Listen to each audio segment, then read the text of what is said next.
I was recently sitting around a fire with an ancient elder of this indigenous tribe, and he was sharing with us why there's so many sleep problems happening with our modern world.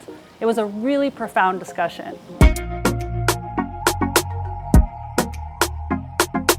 So something about me that I've always thought I was a little different than most people, because even as a little girl, I was always really fascinated with these tribes, these remote tribes that never saw modern society. I was always wondering, what are they eating? What are they doing? Why are they so close? And what keeps them so removed from this technology, this fast-paced tech society that we all live in?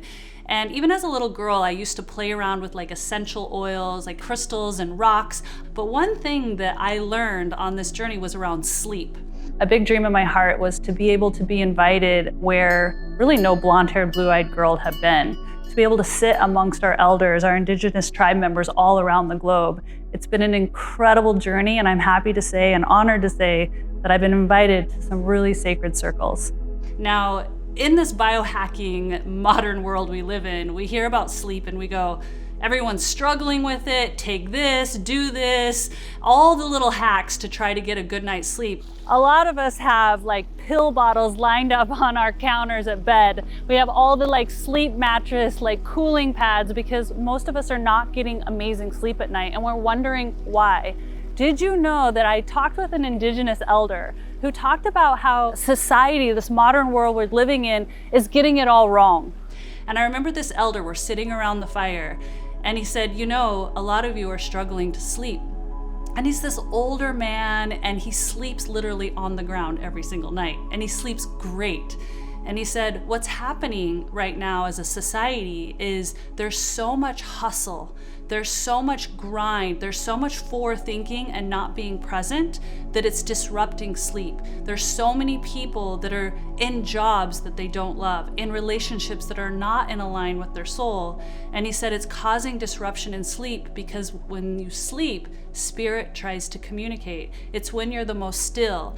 And in indigenous tribes, they don't actually believe that this life that we look at right now as you're watching this is the real life. It's when you sleep and go into dream time is the real life. And he said, spirit is trying to communicate with so many humans today, disrupting their sleep to just have them feel, to have them look at, am I living the life that I truly want to live? Am I in the relationship that is in my highest good?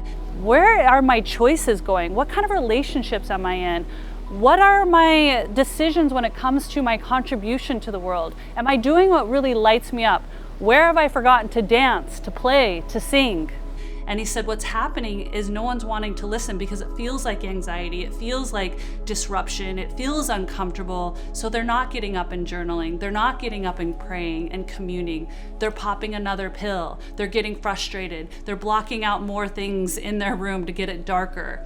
And what he was saying is that between the hours of 3 to 5 a.m., when most people wake up with anxiety or they're racing brain, he said that's when spirit's trying to communicate the most. It's the part in the time of the brain when you're actually going into what they call a theta delta state, where you're in the most peaceful, calm state where you can actually quantum leap, you can actually create dreams, you can heal your whole body in these states. And this is what people try to accomplish in the waking state through meditation.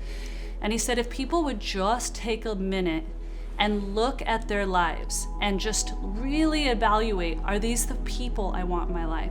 Am I living in nature? Am I walking on the earth? Am I taking time away from my technology, getting in the rivers, honoring the plants, really taking time to be present with life versus chasing the next thing? He said all the sleep issues would go away. I thought that was really profound. So where can you actually pull back and really look at your life and go, what's one thing I can do to really get in tune with nature and with my highest self so that I'm living in accordance with this soul call within me, and then get the best peaceful sleep of your life?